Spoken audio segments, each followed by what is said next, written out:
Sacred moments. Sacred moments with you. Sacred moments. Yeah. Enter in sacred moments. I'm here in this space on this day with you. I'm here in this sacred space witnessing the morning dew. Sacred moments. In voice and in victory, we will share our thoughtful view, conversing and even challenging things we thought we knew. Sacred moments. With expectancy and excitement is this time set aside. Won't you enter in with us? And come on, let's take this ride. Riding the waves of wonder and whimsy. We're not here to do silly or flimsy. We're sacred moments. We are here open to listen and engage and converse. You know I'm going to keep the triune God in sight and first. I'm here with you on this holy mountain of meaning, sharing vowels and syllables, discussing powerful gleanings. It's sacred moments. With songs and sonnets and poems and prose, this is not just another one of those radio shows. It's sacred moments. It's sacred moments with me as your host, here to clear and create and commune with you from coast to coast. It's sacred moments. Enter.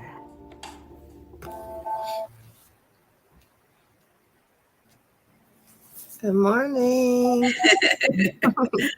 Good morning. Good morning, Khadija. Alter Ego Phillips is in the house. Yep, some technical difficulties, but I'm here. Yes. So you'll see my face if you're watching live face here, and you'll see her beautiful face. We are here together and we are talking. We are communing. It is Sunday morning. I don't know if you know what day it is, but it's a dual holiday today, right? Mm-hmm.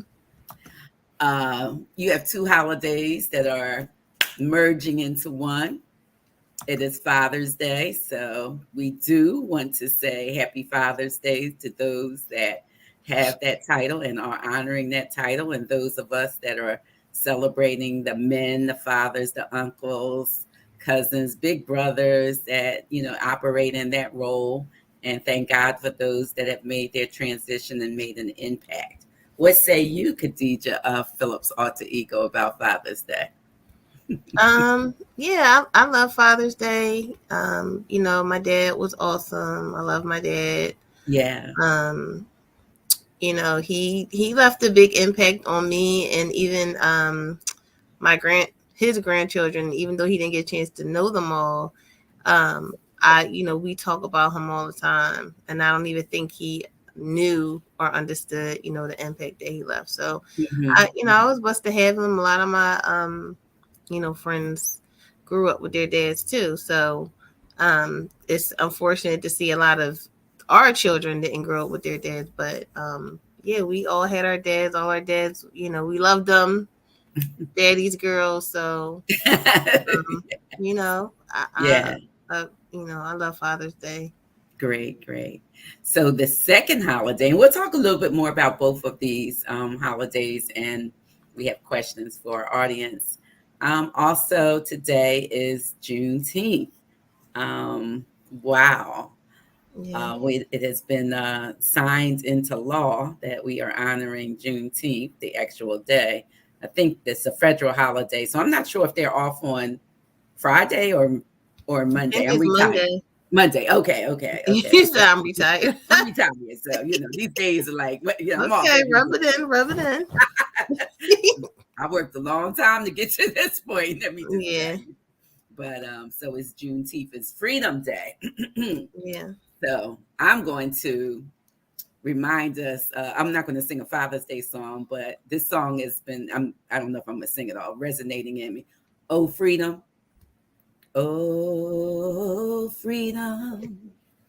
Oh, it's an old hymn. Freedom. Oh, freedom over me. I know I sound horrible. And before I be a slave, listen, our ancestors, they was like, I'll be buried in my grave, okay? Yes. And go home to my Lord and be free. Yeah, Yes. well, all right. I'm singing it like somebody that's on the plantation that, you know, we're out in the sun all day. We gonna sing. We gonna always sing. So Yeah. yeah, so two holidays that have been merged together, and we do celebrate both of them. We are, first of all, we just skipped over to saying good morning, good morning, good morning to everyone that is listening and will listen later. Welcome to Sacred Moments radio show, which airs every Sunday at 9 a.m. Eastern Standard Time in these hopefully one day to be United States of America. We are welcome to have you. And if you're listening from Australia or Africa, or Amsterdam or Switzerland or Spain, welcome you across the world from globe to, no, not globe to globe, and I can't even get the word out. Coast National and international, coast to coast, right? Coast to coast. So, good morning. If you're with us for the first time, please put in the chat if you can, wherever your social media listening ears are, that you're new, and we welcome you so we can say hello and come again. If you've been here for a while, say good morning. We love to see who's on with us, and we are just happy to have listeners with us today, celebrating and honoring Father's Day and Juneteenth Day. Yes. I didn't know about Juneteenth for a long time. Like, I didn't even know that was a thing. That's not something that, well, I didn't hear about a lot. It just seemed like in the recent years, people really started talking about it more and pushing it. Yeah. And they were getting a lot of backlash now, because now that it's starting to go mainstream, now you see the big retailers trying to do merch and, trying to capitalize off of it. And, there are small Black-owned companies that have been about that for years. Exactly. Yeah. I can't even say I'm surprised, though, because that's what they do. But yeah. The biggest thing I heard, I don't know if you heard about this ice cream. I didn't see it. But Walmart.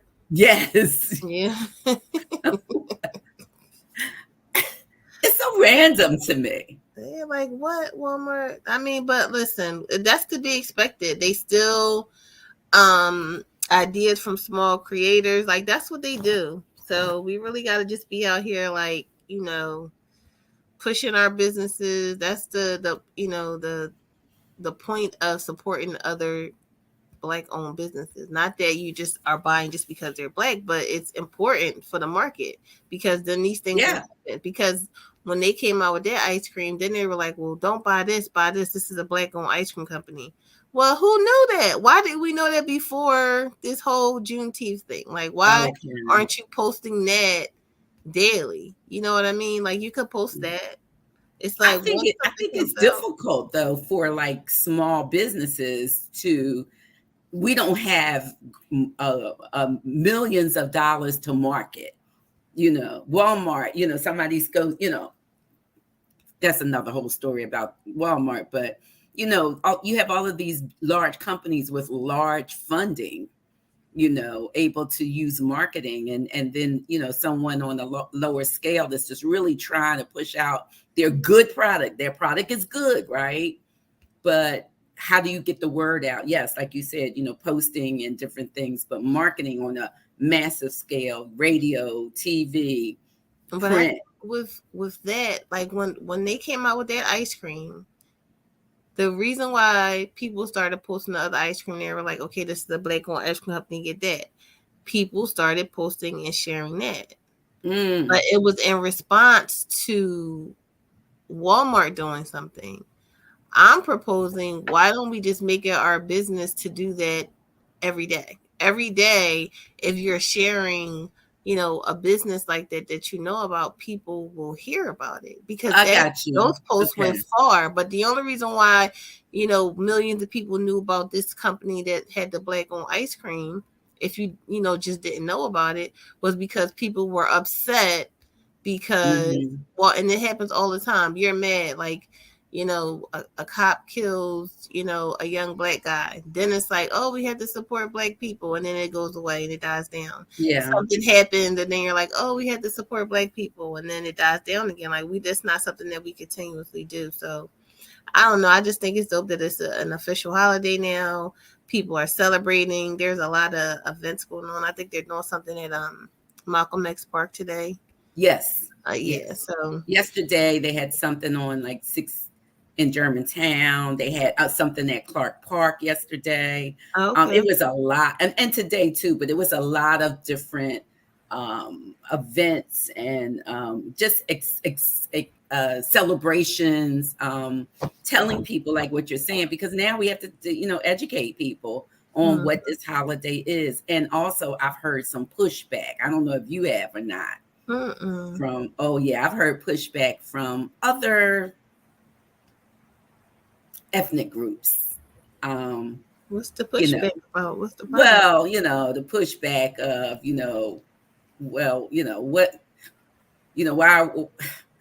what kind of we need a day, we need a day now, that type of thing, Okay. And y'all have every day. No. What we talk about? You have every day. Every day you can walk into the a building and do something crazy and come out with a AK-47 and not, Yeah. No, I get that every day, babe. So yeah. Okay. But it's pushback from, not, and this is not from everybody. Many people are celebrating along with us, just like, we celebrate Martin Luther King Day or, some other holidays. We feel, and rightly so, as people that are Black or, kissed by the skin, that, we really could not celebrate fully, I would say, July 4th, because if we weren't, at that time, we weren't independent. We were enslaved. And so, I think it's Frederick Douglass that wrote that piece, What July 4th Means to Me, or something. If someone's listening, I'm getting it mixed up, but what, he talks about how can we celebrate that? And it's an amazing academic and human read that talks about, the distance between understanding what that holiday can mean to someone else and what it means to those that, have lived through enslavement and things like that. So I honor our ancestors, Khadija, because in my, study of it, which is much more that I need to do, the reason why we have this holiday is because, those ancestors from the 1865, they celebrated that day. Once they knew that there was no one else enslaved, in quotes, they celebrated it every single year. And that's how we got from 1865 all the way to, what year is this? 2022. And finally it becoming a federal holiday. Yeah. And then too, just for them enduring and surviving, because like the song said, people were saying they'd rather be in their grave than be a slave. Well, if that was the case, we wouldn't be here. Like if they all say, you know what, F it, I'm not doing this, and they didn't fight to live, they didn't fight to survive, we wouldn't be here. And even go ahead. Some of the things that I read, like some of them tried to, and they, they wouldn't eat, and they were forcing them to eat because some of them, couldn't deal, but some of them like fought to live. Some of them wanted to survive, and they tried to keep their tradition alive, and if it wasn't for them, we would not be here. And that's what that song was saying. They were saying, they were I believe that our voice and our words, and we know this, you and I, are very, very powerful.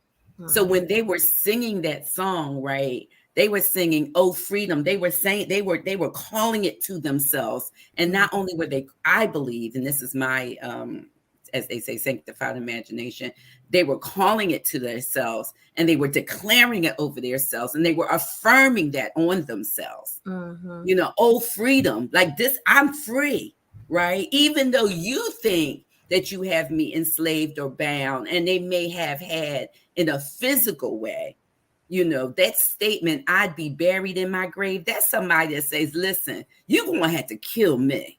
Yeah. Yeah. Yeah. Like you said, I'm not going to go down like this. Yeah. And knowing, and then the faith part of it is when they say, "I'd be buried in my grave and go home to my Lord and be free."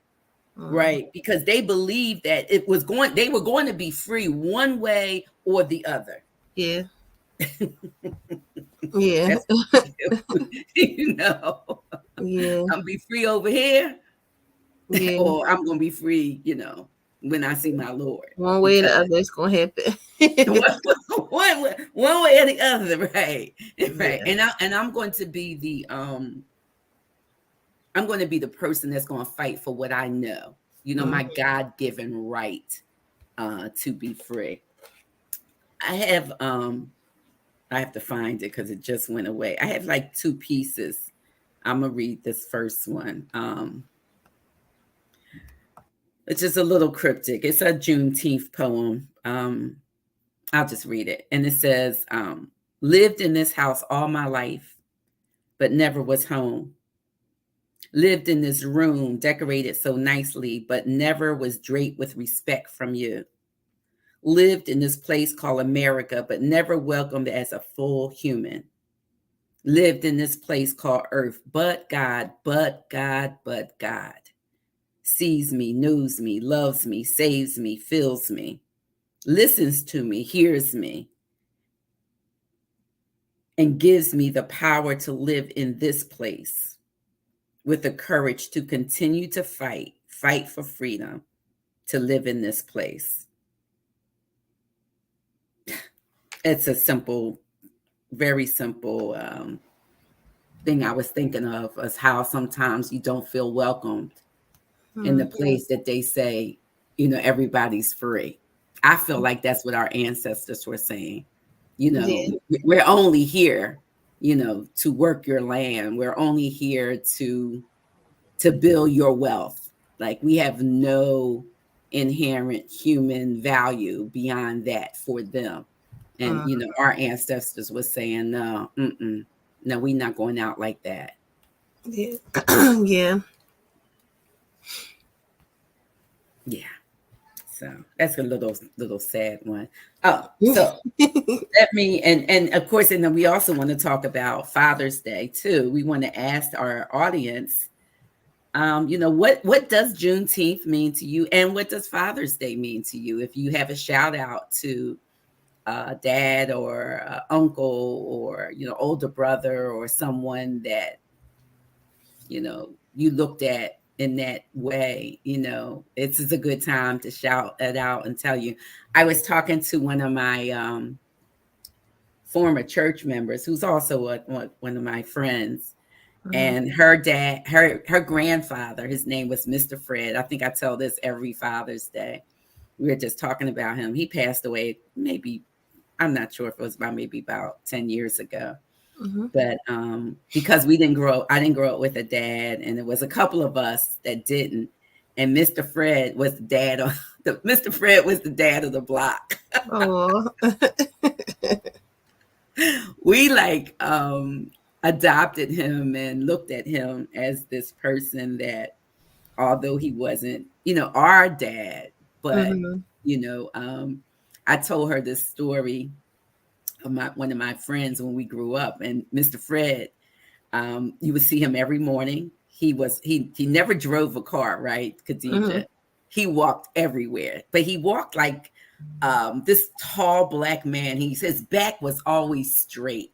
And, you know, he would always speak to the kids, and you would see him coming out his house in the morning, and you would see him going to work, and then you would see him coming home, and you would see him like opening the door for his wife and raising his children and stuff. So my friend, I remember one time we were all sitting outside, and Mr. Fred came to the door, right?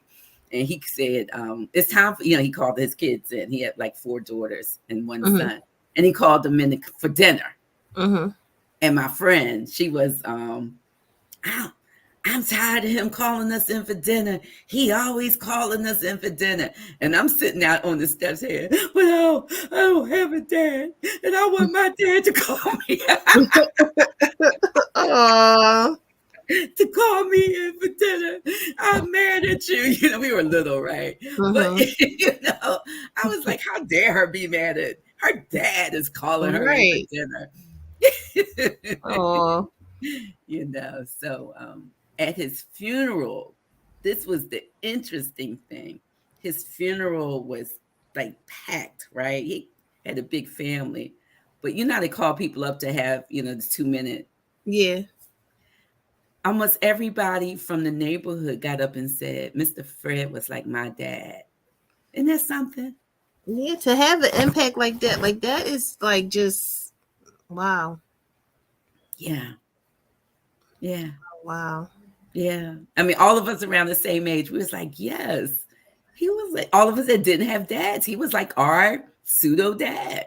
And I just wish sometimes things like that happen, like while the person is still here. It's like when you get to the funeral, everybody is like, oh, so wonderful, so this, so that. And a lot, like I was saying about my dad, like I don't even think he knew, like the way the music that he listened to, like the different things that he used to say to me. Even my friends, recall different things about him. But while he was here, I don't even think he knew. He was just, doing him, living his life. But I think sometimes, if you just slow people down and just tell them, hey, thank you. Like, this means that to me. I'm not saying I do it all the time, but like whenever someone passes away and I'm just at the funeral, I'm just like, wow. Yeah. It would be nice if they could hear this and know that they had this impact, that everybody in the neighborhood felt that way about him, because he was probably just being him, He was right, exactly. Not like your dad. Not doing anything intentional, just being him, Yeah.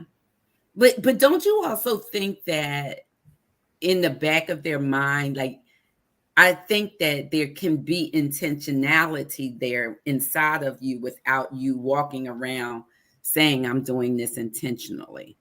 Like you make impact, right? Like you did, like you're doing things, you're walking around, you're living your life, you're putting, you see things, but you're not like walking around like saying, look at me. You're just living it out. And I think that there's times when, we, that's what we should be doing. We should just be living out our authentic self. Yeah. Yeah, and he might have like, subconsciously, or even maybe he may have been intentional. Like I see these kids out here, and I want to, they don't have fathers in the home, so I'm gonna make sure, I do what I can. Yeah, a living example. Yeah. Like what I remember about your dad, one, that he was like the coolest guy. I'm telling you. I used to think he was just the coolest guy. Always like chilled, I never saw him like, freaking out over stuff. And, I admired that. Yeah, and he was always like, don't let anybody knock you off your square. Yes. So.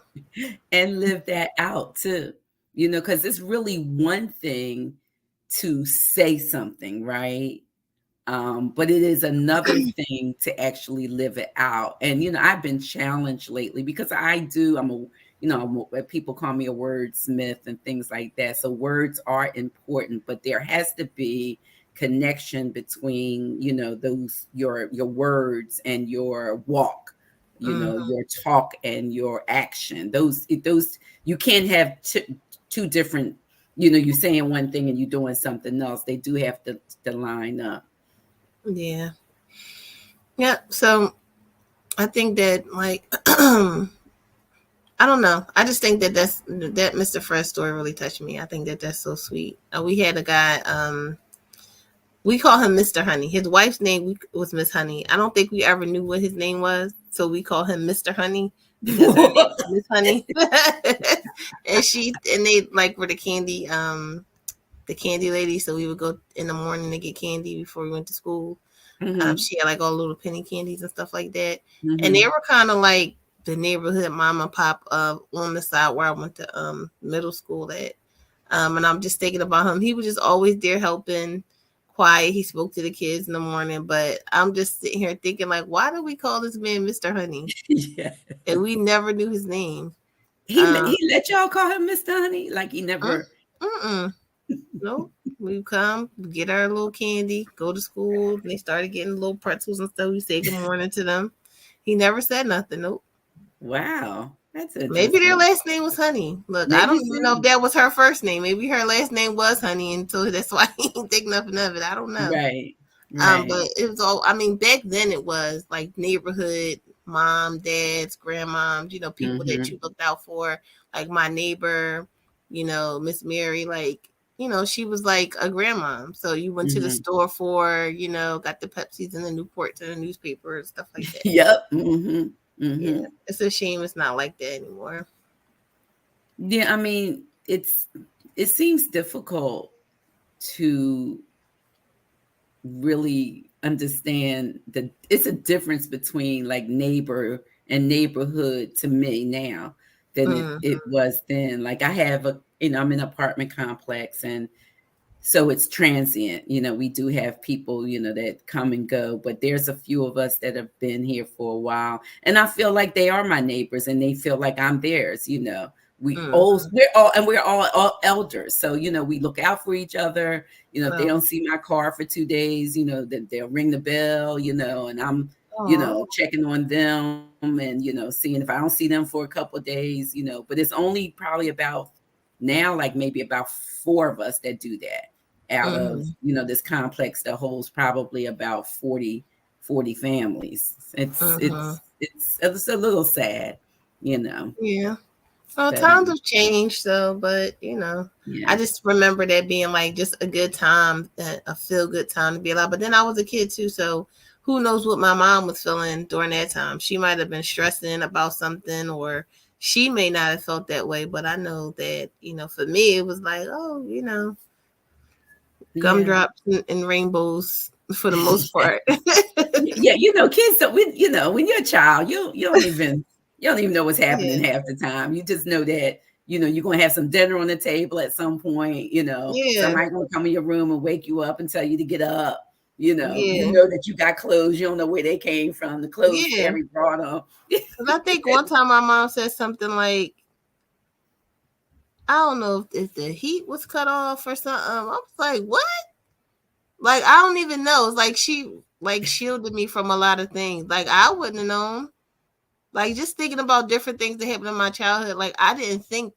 I mean, I had my challenges with certain things, due to what was happening at the time. But a lot of things, like, I would never. No, I mean, my kids probably don't either because they just move through life like do. Life is wonderful. Exactly. Like, girl, right. I got 52 cents. What are you talking about? Like, yes. And the thing is, they know to come to you, right? They know that if they want something, they're not like saying, do you have enough money for this? They be like, I need this, Okay.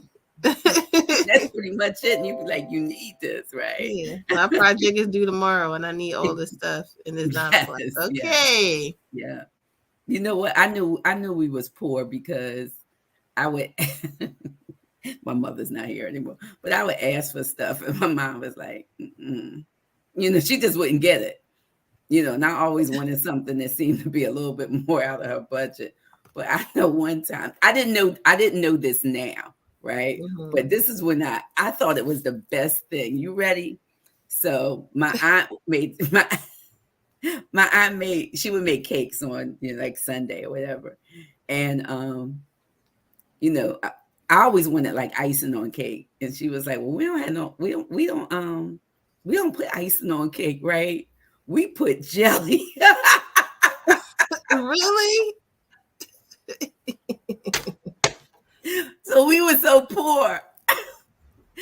We put jelly on cake, but let me tell you something. I was so fat and greedy. I was like, yay, we eating jelly cake. Well, why did you just not put anything on the cake? I'm cracking up. You didn't have to put anything on it.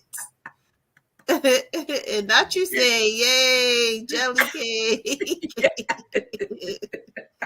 I mean, listen, these ancestors, they made stuff work. Yeah. Right. That's how we wound up eating the different things. I mean, they weren't good for us. We know that now. All of the different things. Carolyn said we were poor, but never knew it. Yes. Because, but we might have been financially poor, right? But we were rich in love. That's how I grew up that way. Like, you know, we were all in this one house. My aunt, my uncle, my mother, my brother, my sister, all in one house. We, you know, tied in there, and it worked. Yeah. I slept with my sister and my mother, you know, and, you know, it was fun. Yay. You know, you did not realize that the circumstances as a child were because they had to combine their money in order to just live in this one house. Yeah, let me listen. When I left my first husband, I left with nothing. And then I got sick. I got the Graves' disease. So I was in the hospital, and then I had to get that little radioactive ice. And like I had all this stuff going on. So I didn't have any money. I didn't have anything. And just trying to like rebuild my life. Like I was like taking change to go to the laundromat. Like I was just doing all this stuff. But when I was talking to my now husband, talking to him the other day, I was like, we used to go to like Save a Lot. Mm-hmm. And like just different places were like change that like I had saved up. We would go to the TD Bank, put in the change machine, and we would like be budgeting. Like we had stuff. I always bake little cupcakes and stuff like that. Get them from the dollar store. Like we go to the dollar store and Save a Lot, and like it was working. It was working. Then like when I finally, you know, found a job and was trying to catch up, you know, it just was funny. Like I had the car I had, the windows wouldn't roll down, and it was like 100 degrees, and I was trying to go home. I had to go back. Like I can't drive. Like I'm going to die driving in this car. Then the heat didn't work. So I had bought this little heater, and he like hooked it up to like the electrical part in your car. So I was sitting in this car with this like this mobile heater thing, but it was still like it was crazy. Trying to build my life back up. But the kids was chilling. They had their uniforms. They had the little snacks that they liked.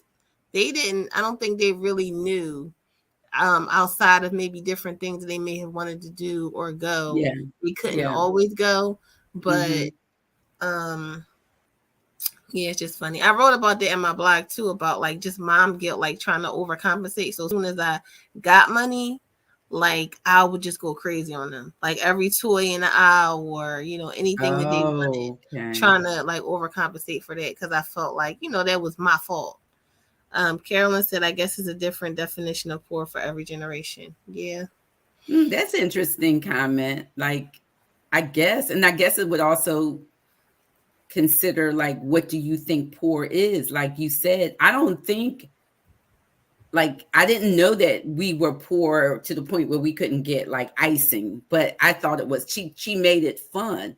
And we didn't have a lot of other things, but we always ate dinner together at the table. So we always had, that's, you know, this is part of why food, you know, you can use food out of place, but we ate together and food that we had a meal. And that's where I felt the most love at, right? Not that we didn't, you know, we wore the same clothes a lot. Even my son didn't even know we was poor. We know when he was little, and I remember like every week, I you know, we had hot dogs and beans, right? Every Friday or something, because I was like, well, this is what we're gonna have to do right now. And he was like, he thought that was like Friday night hot dogs. You know, he thought it was like amazing. And I was like, guess what we having tonight? We having hot dogs, you know.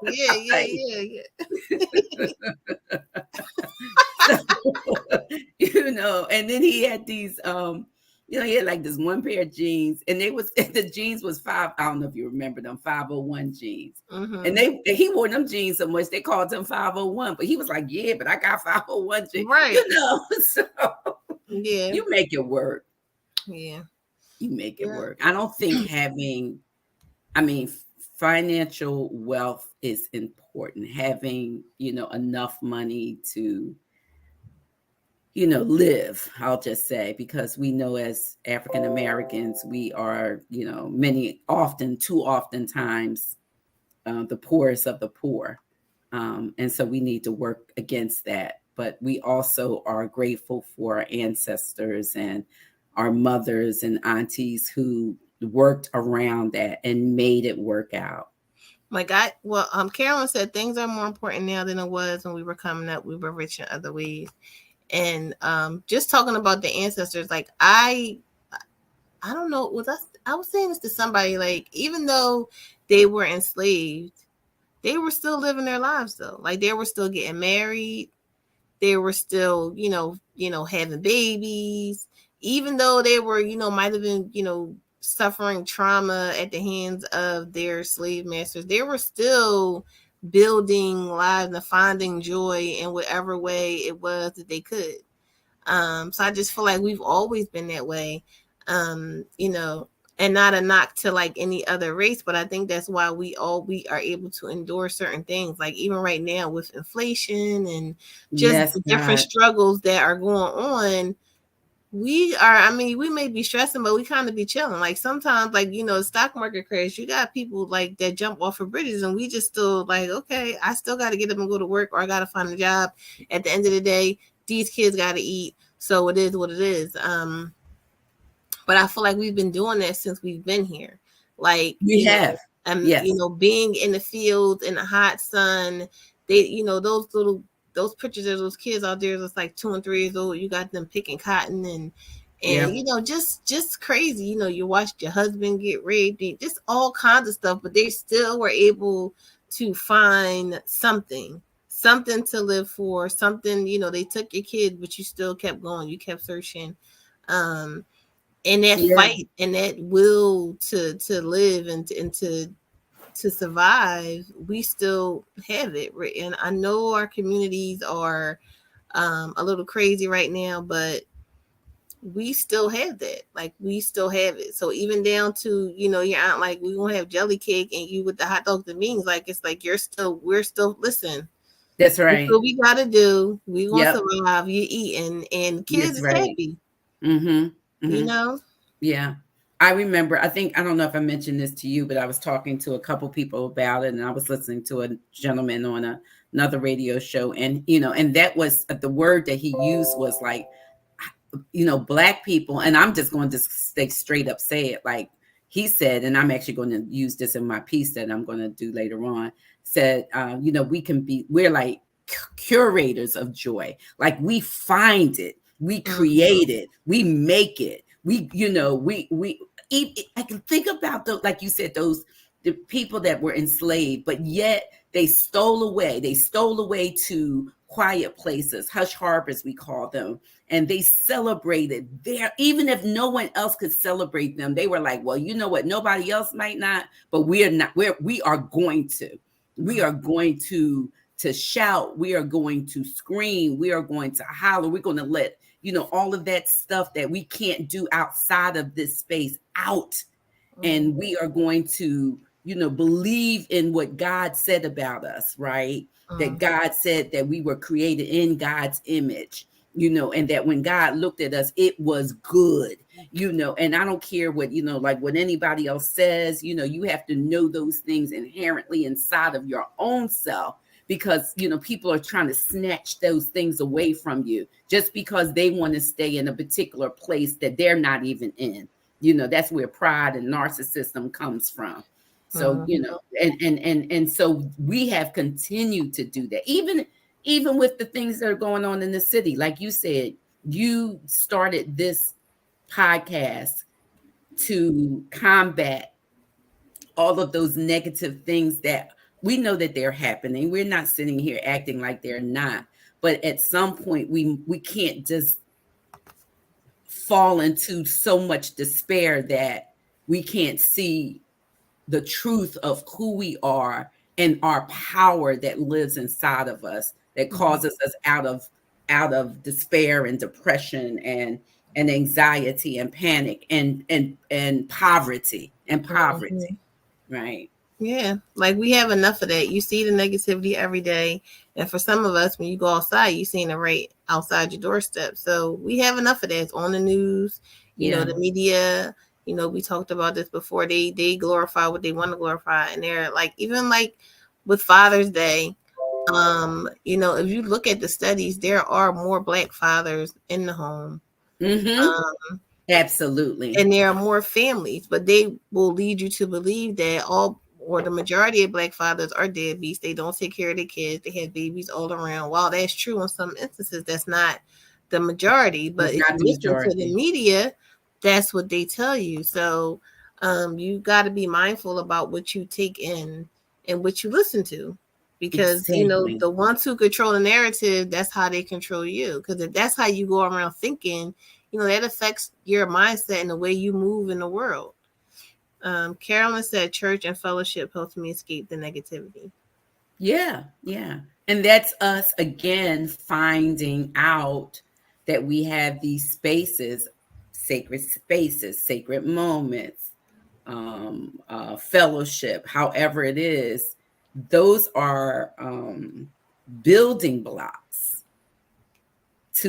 because we still got to come back out in this world, right? We still got to walk these streets, you know. We still have to raise our families. We have to do these things that we have to do, and we're doing them against forces that are trying to say that we're not even worthy of having a family.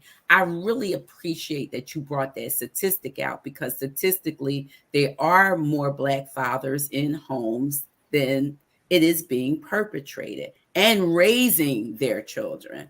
Yeah, married in the house, raising their kids, and you would not know that. I mean, that's not what you, just by the media and just what's portrayed, you would not think that, but that is the case. Statistically, the case, the true case. Yeah, just because I might even go back and get the exact number and post it. Because I just was reading it. You know, it's just crazy. It's just crazy. Like, even like as far as like they'll have you believe that, you know, the majority of Black mothers are single mothers and they're on welfare, and that's not true. Black women are earning more money now than most men, and the majority of people that are on welfare and single mothers are Caucasian. Exactly. And these are statistics that you can look up on the government websites. Yeah, but you know, that's why it's very, very important. You have to monitor what you're listening to. I know, I even know for a fact, down to like the music. If I'm listening to Tupac, you already know what type time I'm on today. You already know the attitude that I have. You already know how I'm coming. But music, it affects your mood. Me, I'm not gonna speak for everybody else, but I know music affects my mood. What I'm watching on TV. That's why certain shows I refuse to watch. Like I refuse to watch that Emmett Till story. What is it? Women of something. Yeah. I just can't, because I have to go out in the world and be around certain people. And I know that it's going to affect my mood. It's going to affect the way that I, you know what I mean? And I already know the story. I already understand what we're fighting up against as, you know, people of color in America. So it's not that it's something new, but it's just, I can't. So I just protect my energy as much as I can. Yeah. We had hoped BET would present our truth, but to compete they had to go commercial. Yeah, and I mean, these stories are here, and we do have to, sometimes we have to search them out. You know, I am an advocate of listening, especially where we're at in Pennsylvania. You know, I listen to, I think it's the only Black radio station, that I know of in Pennsylvania. I listen to that. You know, I want to be balanced, so to balance out the negativity, of what people say about people of color, as we continue to talk about Juneteenth and Father's Day, is that we have to find pockets, of truth tellers. And like Carolyn said, whether it's in, a local church assembly or fellowships or however, communities, in order to make sure that we are empowering ourselves with the truth because truth is the truth. This is what freedom is about, right? Freedom is about truth, not the truth that, somebody else's opinion, but what exactly it is. And so I'm going to take my understanding of who I am from what God says about me, the one that created me, and that, I can be higher and better than what, not just because somebody else said it, but somebody that's pushing me down, and saying that you're not this, you're not that, you're this, and you are that, and they're lying. I'm not going to accept that anymore. And then that's what our ancestors did. They said, I'd rather be buried in my grave. I'm going to keep coming back to that, and go home to be with Jesus and be free. But while I'm here, I'm going to fight for my freedom.